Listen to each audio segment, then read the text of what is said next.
Mpigeni makofi mengi sana. Mama huyu anaonekana pia kwenye video, kwenye mitandao akisema, Samia, Mungu nisaidie. Sasa ni kweli ndani mzaa Kanumba, na Mwenyezi Mungu atachukua pale pale ambapo mama anapategemea.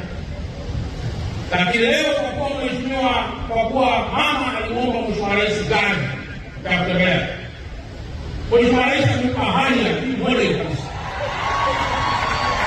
Hebu niomba mweleze hapa hali ya ulisogezea hali hiyo sasa ambayo Mheshimiwa Rais Dr. Samia Suluhu Hassan kwenye siku ya wanawake amemkumbuka mama wa Kanumba kwa mchango mkubwa sana alioleta marehemu Kanumba kwenye tasnia ya fasihi yetu katika taifa la Tanzania.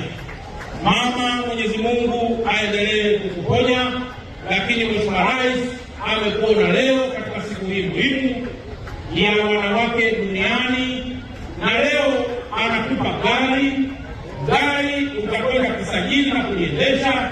Ni hali ya kumbukumbu ya mchango mzuri ambao ndugu yetu marehemu Kanumba ametuachia sisi wa Tanzania.